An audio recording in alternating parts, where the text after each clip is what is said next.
The morning sun cast long shadows across the marble floors of Buckingham Palace as Camilla walked slowly down the grand corridor. Her footsteps echoed in the silence, each sound seeming louder than the last. She had been summoned to the king's private study, and something in the formal tone of the message made her stomach twist with worry. Charles sat behind his mahogany desk, his face stern and unreadable. The man she had loved for decades, the one who had fought the world to marry her, now looked at her as if she were a stranger. His fingers drummed against the leather surface of his desk, creating a rhythm that matched her racing heartbeat. "Sit down, Camilla," he said without looking up from the papers spread before him. His voice was cold, distant, nothing like the warm tone she knew so well. She took the chair across from him, her hands trembling slightly as she smoothed her skirt. "Charles, what's wrong? You've been acting strange for days now. Won't you tell me what's troubling you?" She reached across the desk, hoping to touch his hand, but he pulled away before she could make contact. He finally looked up, and she saw something in his eyes that made her blood run cold. It wasn't anger or disappointment. It was worse than that. It was indifference, as if all the love and warmth that had once been there had simply vanished. "I've made a decision about your family," he said, his words cutting through the air like a blade. "They will no longer be welcome at any royal functions, events, or gatherings. Their invitations to state dinners, charity galas, and private celebrations are hereby revoked." Camilla felt the world tilt around her. She gripped the arms of her chair, trying to process what she had just heard. "My family? Charles, I don't understand. What are you talking about?" "Your brother Mark, your sister Annabelle, your children Tom and Laura, even your grandchildren. None of them will have access to royal properties or events. Their security clearances are being revoked as we speak." The words hit her like physical blows. She opened her mouth to speak, but no sound came out. Her family had become such an integral part of royal life over the years. Her children had grown close to William and Harry. Her grandchildren played with the other royal children at family gatherings. They weren't just her family anymore. They had become part of the extended royal family. "But why?" she finally managed to whisper. "What have they done wrong?" "They've always been respectful, always followed protocol. They love you, Charles. They've supported us through everything." Charles leaned back in his chair, his expression unchanging.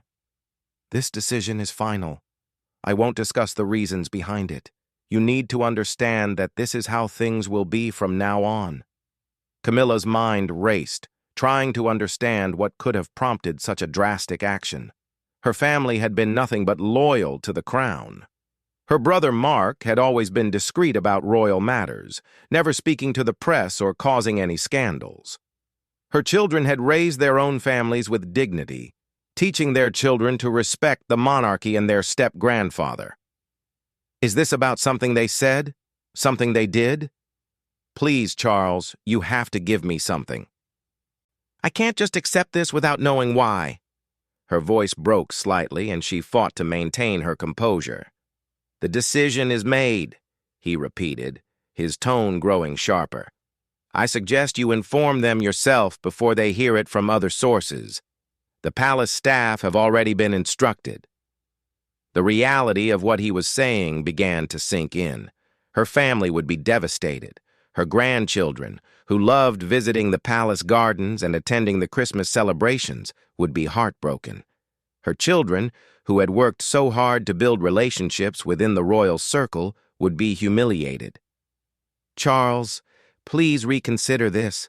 Whatever they've done, we can fix it. We can talk to them, explain what went wrong. They would do anything to make it right."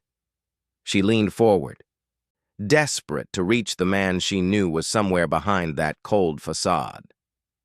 He stood up abruptly, walking to the window that overlooked the palace gardens. His hands were clasped behind his back, his posture rigid and formal. "There's nothing to fix, Camilla. This is simply how it must be." She watched him standing there, remembering all the times he had spoken warmly about her family. He had walked her daughter Laura down the aisle at her wedding when her own father couldn't be there. He had played with her grandchildren during family holidays, telling them stories and showing them around the palace. How could that same man now banish them so coldly? What about family gatherings, birthday parties, Christmas morning with the grandchildren? Her voice was barely above a whisper now. These traditions meant everything to her. The blended family they had created over the years was one of her greatest joys. Those traditions will continue, but your family will not be part of them, he said without turning around. You, of course, will still attend all royal functions as queen consort, but you will attend alone. The words hung in the air like a death sentence. She tried to imagine celebrating Christmas morning without her grandchildren's laughter echoing through the halls, attending state dinners without the comfort of knowing her family was there to support her. The loneliness felt overwhelming. "I don't understand how you can do this," she said, her voice growing stronger despite her pain. "These people have been nothing but good to you, to the monarchy, to me. They've sacrificed their privacy, their normal lives, to support us. And now you're throwing them away like they mean nothing." Charles finally turned back to face her, and for a moment she thought she saw a flicker of the man she loved. But it was gone so quickly she might have imagined it. "The monarchy must come first, Camilla. Surely you understand that by now. Personal feelings, family loyalties, even love itself must sometimes be sacrificed for the greater good of the crown." She stared at him, trying to recognize the man she had married. The Charles she knew would never speak so coldly about love and family. Something had changed him, hardened him in a way that frightened her. "And what about us?" she asked quietly. "What about our love, our marriage? Is that also something to be sacrificed for the crown?" He was quiet for a long moment, and she held her breath, hoping he would say something to reassure her. Instead, he walked back to his desk and sat down, picking up his pen as if their conversation was over. "You should go now. I have meetings to attend to." Camilla sat frozen in her chair, unable to believe that he was dismissing her so casually after delivering such devastating news. She wanted to scream, to demand answers, to shake him until the real Charles returned. But her royal training, years of maintaining dignity under pressure, kept her seated. "When does this take effect?" she asked, proud that her voice remained steady. "Immediately." The single word hit her like a final nail in a coffin. She thought about her family, probably going about their normal lives, having no idea that their world was about to be turned upside down. Her brother might be planning to attend the upcoming charity gala where he always helped with the silent auction. Her daughter might be looking forward to bringing the grandchildren to the Easter egg hunt on the palace grounds. "I see," she said quietly, standing up from her chair. Her legs felt unsteady, but she managed to walk toward the door with as much grace as she could muster. "Camilla," Charles called out, just as she reached for the door handle. She turned back, hope flickering in her chest that he might have changed his mind. "I trust you'll handle this discreetly. We can't have any public scenes or dramatics. The reputation of the monarchy must be protected." The hope died as quickly as it had been born. He wasn't calling her back to apologize or reconsider. He was simply ensuring that his cold decision would be carried out quietly, without any inconvenient emotions getting in the way. She nodded once and left the room, closing the door softly behind her. The corridor that had seemed so familiar and welcoming when she entered now felt like a prison. Every portrait on the walls, every piece of furniture, every decoration seemed to mock her with their permanence, while her own family was being erased from this world. As she walked back toward her private quarters, Camilla tried to process what had just happened. In the span of 15 minutes, her entire life had been rewritten. The family celebrations she cherished, the relationships that had taken years to build, the future she had imagined for her grandchildren within the royal family. All of it was gone. Camilla reached her private sitting room and closed the door behind her, finally allowing herself to lean against it for support. Her mind was spinning with everything Charles had just told her, and she still couldn't quite believe it was real. She walked to her phone, staring at it for several minutes before picking it up. How could she possibly explain this to her family? She decided to call her daughter Laura first. The phone rang 3 times before Laura's cheerful voice answered. "Mom, perfect timing. I was just about to call you. The children are so excited about the palace Easter party next week. Emma has been practicing her curtsy every day." The innocent joy in her daughter's voice made Camilla's heart break all over again. She sat down heavily in her favorite armchair, the one where Charles used to read to her grandchildren during their visits. "Laura, darling, I need to tell you something important. Could you sit down, please?" The tone of her voice must have conveyed the seriousness, because Laura's voice changed immediately. "Mom, what's wrong? Are you ill? Is something wrong with Charles?" "No, it's not that. It's about the family. All of you. I've just come from speaking with Charles, and he's made a decision." Camilla paused, trying to find words that would somehow make this easier. There weren't any. "He's decided that our family will no longer be welcome at any royal functions or events. No more palace visits, no more celebrations, no more access to royal properties." Silence stretched across the phone line. Camilla could hear Laura's breathing, quick and shallow, as she processed the information. "I don't understand," Laura finally said. "What do you mean, not welcome? We're your family. You're the queen. Surely that means something." "I thought so too, but apparently it doesn't. He was very clear that this decision is final and immediate." "But why? What did we do wrong? Did someone complain about us? Did we break some protocol I don't know about?" Camilla closed her eyes, remembering her own desperate questions and Charles's cold refusal to provide answers. "He wouldn't tell me. He just said the decision was made, and that was the end of it. This can't be happening." Laura's voice was getting higher, more panicked. "Emma and James love going to see you at the palace. They talk about Grandpa Charles all the time at school. How am I supposed to explain to them that they can't see him anymore?"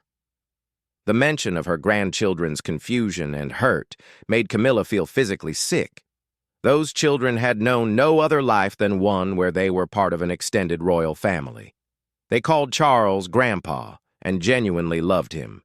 He had seemed to love them back, teaching them about royal history and letting them help him in the palace gardens. "I don't know, darling. I honestly don't know how any of us are supposed to understand this." She heard Laura crying softly on the other end of the line. "Mom, I have to tell you something. Last week at the charity luncheon, I overheard some of the other guests talking. They said things about our family, about how we were social climbers who had wormed our way into the royal family for personal gain. I thought it was just jealous gossip, but now I'm wondering if Charles heard similar things." Camilla felt anger flare up inside her chest. Her family had never sought the spotlight or tried to profit from their royal connections. They had always been discreet, respectful, and supportive. If anything, their lives had become more complicated and restricted since she married Charles. "That's ridiculous, and you know it. Charles knows it too. Our family has given up privacy and freedom to support the monarchy. We've never asked for anything in return." "Then why is this happening?" Laura's voice broke completely. "I feel like I'm going to be sick. How am I going to face people now? Everyone will know we've been banished. They'll think we did something terrible." Camilla hadn't even considered the public humiliation aspect of this decision. When her family stopped appearing at royal events, people would notice. The press would ask questions. There would be speculation and rumors, probably much worse than whatever gossip had supposedly influenced Charles's decision.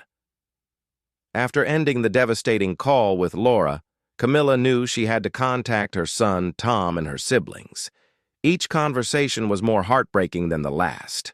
Her brother Mark was shocked into silence, having just finished planning his attendance at an upcoming Royal Garden party. Her sister Annabelle cried openly, talking about how much her children would miss their royal cousins. Tom's reaction was different. He was angry, demanding to speak with Charles directly to get an explanation. Camilla had to convince him that confronting the king would only make things worse, though she wasn't even sure that was possible anymore. By evening, Camilla felt emotionally drained and completely alone. She sat in her bedroom, looking at family photos scattered across her dressing table. Pictures of Christmas mornings with all the children together. Wedding photos with her whole family beaming beside Charles. Vacation snapshots from trips where they had all gotten along so well. She picked up a photo from last Christmas, showing Charles helping her youngest grandson, James, hang an ornament on the palace Christmas tree. Charles was smiling in the picture, genuinely happy and relaxed. The contrast with the cold, distant man she had spoken to that morning was so stark it felt like looking at a photograph of a stranger. A soft knock at her door interrupted her thoughts. She quickly wiped her eyes and called out for whoever it was to enter, hoping it might be Charles coming to apologize or at least explain his decision. Instead, it was Margaret, her longtime personal secretary, looking uncomfortable and apologetic. "Your Majesty, I'm so sorry to disturb you, but I wanted to let you know that I've received instructions about updating the guest lists for all upcoming events. I've been told to remove all members of your family from every invitation list." The formal way Margaret delivered this message made it clear that the entire palace staff had been informed about the decision. Camilla felt her cheeks burn with embarrassment, knowing that people who had served her family for years now knew about this humiliating banishment. "I see.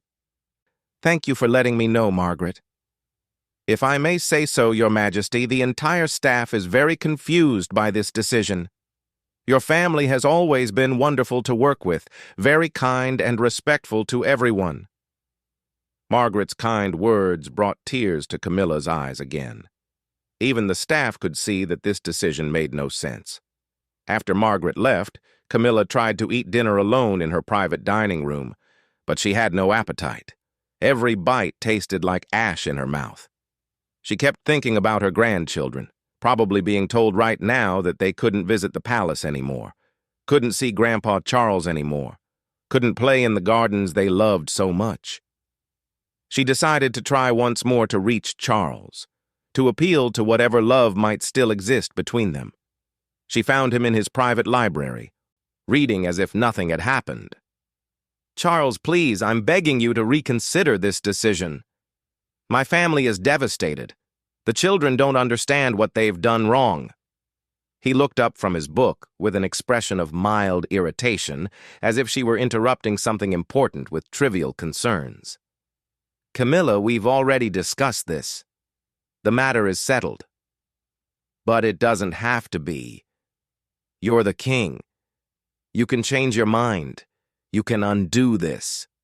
"I could, but I won't. This is what's best for the monarchy." His casual dismissal of her family's pain made something snap inside her. Best for the monarchy? How is destroying innocent relationships and hurting children best for anything? How is breaking up a family best for the monarchy? Charles closed his book with a sharp snap and stood up. "Because your family has become a distraction and a liability. There are questions being raised about their motives, their influence, their appropriateness. It's better to cut ties cleanly now before there's a larger scandal." "What questions? What scandal? You keep talking about these mysterious problems, but you won't give me any specifics. If someone has said something about my family, I have the right to know what it was." "You have no rights in this matter beyond what I choose to give you," he said coldly. "You seem to have forgotten that everything you have, including your title and position, exists at my discretion." The threat in his words was clear, and it terrified her. She had given up her old life completely when she married him.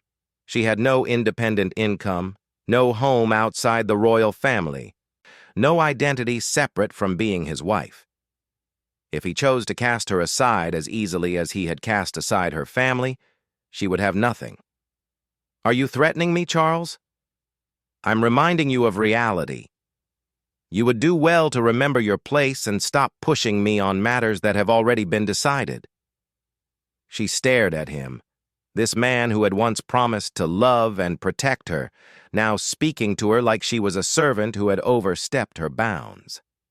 The transformation was so complete and so shocking that she wondered if he was having some kind of mental breakdown. "I don't recognize you anymore," she whispered. "The man I married would never treat my family this way. He would never treat me this way." "Perhaps the man you married was weak," Charles replied. "Perhaps it's time for a stronger approach to leadership." With that, he walked past her and out of the library, leaving her standing alone among the books that had once been a refuge for both of them. She sank into one of the leather chairs, feeling more lost and alone than she had ever felt in her life. 2 days later, Camilla stood at the window of her sitting room, watching as security guards escorted her family away from the palace gates. They had come to collect some personal belongings that had been stored in the guest quarters over the years, but even this simple task had been turned into a humiliating spectacle. Her grandson, James, only 7 years old, kept looking back at the palace with confusion written all over his little face. He was clutching a small toy soldier that Charles had given him, probably not understanding why Grandpa Charles wouldn't come out to say goodbye. Camilla pressed her hand against the glass, wishing she could run down and comfort him, but she had been specifically instructed not to interfere with the removal process. Watching her family being treated like unwelcome strangers was more than she could bear. The guards, people who had once greeted her children and grandchildren with warm smiles, now stood stiffly at attention, following orders to keep the unauthorized persons at a distance. She turned away from the window, unable to watch anymore, and found herself face to face with Charles. He had entered her room without knocking, something that would have been unthinkable just a week ago, when he still treated her with respect and consideration. "I wanted to make sure you weren't planning any dramatic scenes," he said, glancing toward the window.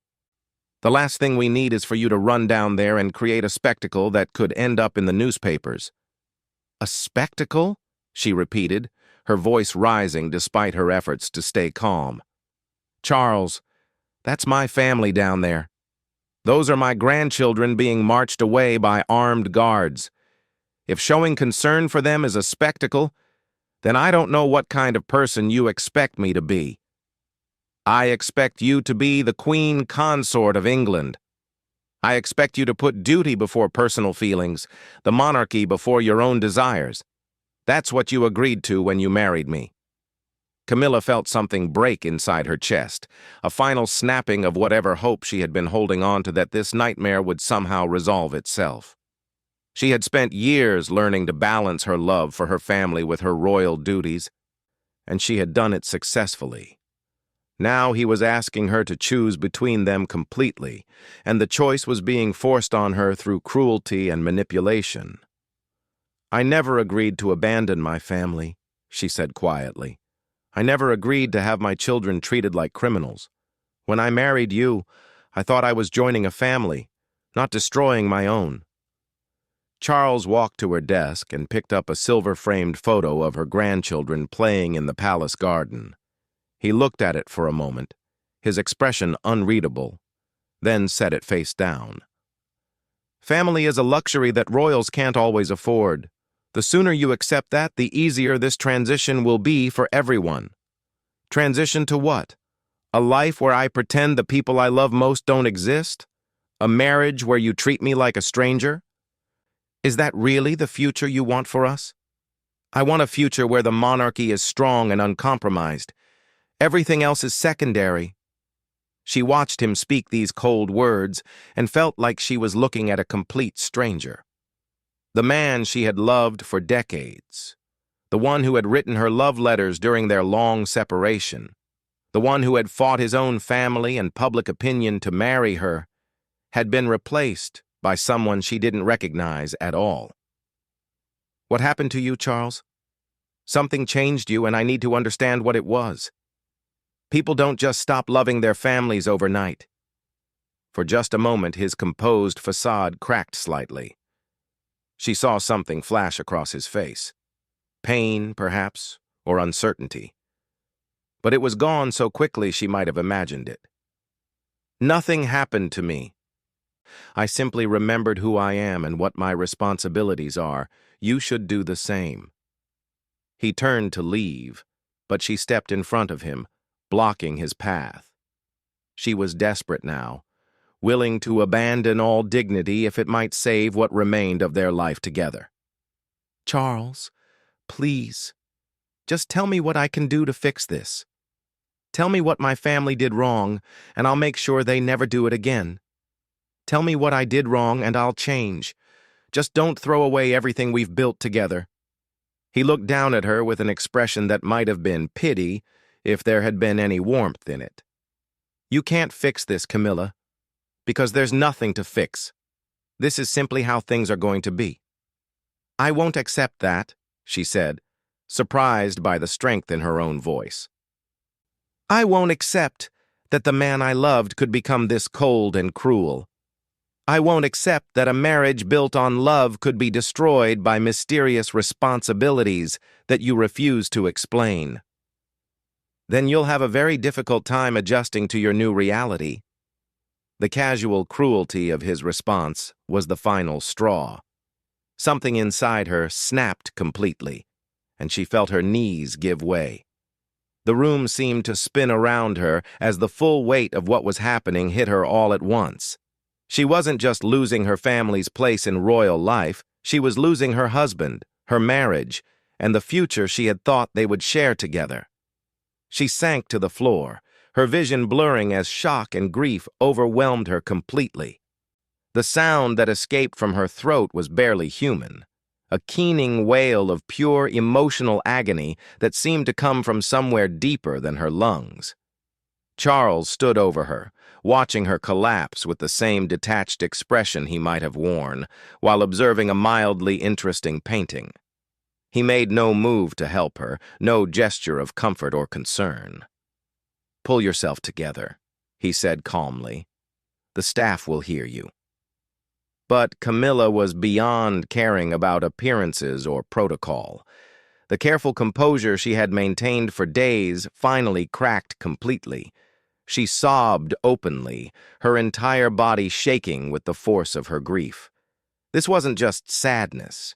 It was the complete destruction of everything she had believed about her life and her relationship.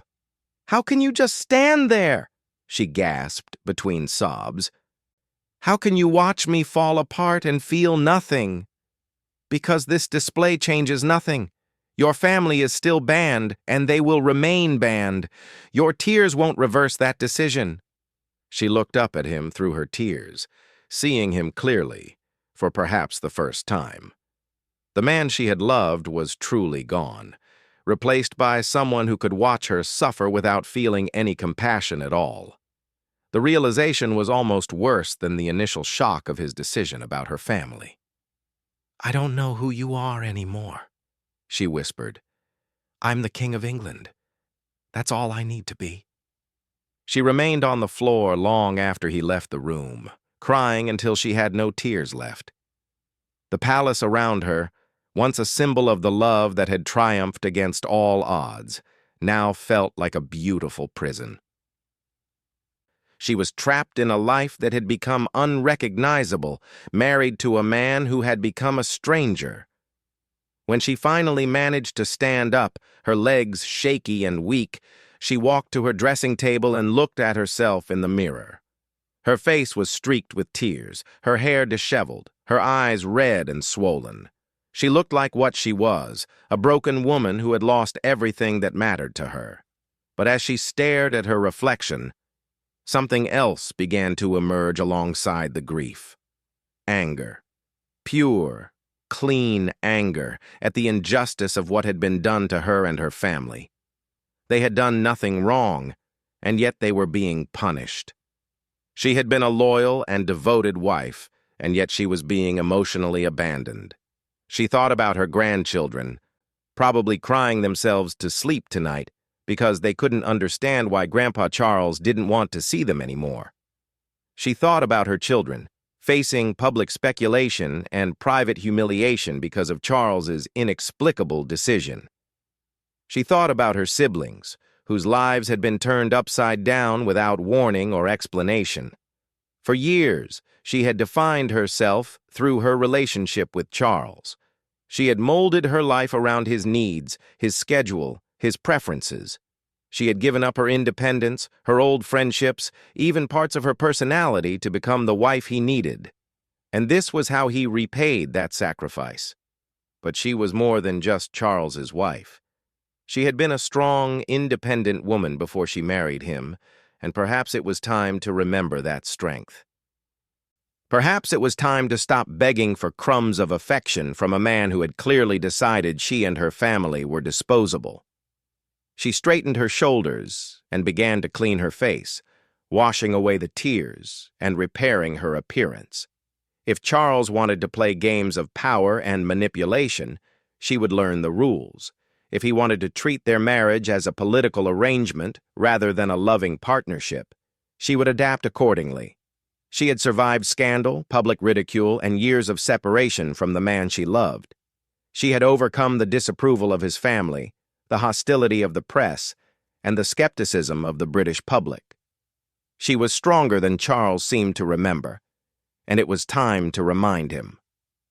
Looking at herself in the mirror one last time, Camilla made a decision. She would not beg anymore. She would not plead or cry or collapse. If Charles wanted to be the king above all else, then she would learn to be the queen consort in the truest sense, regal, composed, and ultimately independent. The woman who had entered this room broken and defeated was gone. In her place stood someone harder, colder, but infinitely more determined. Charles had made his choice about what mattered most to him. Now, it was time for her to make hers.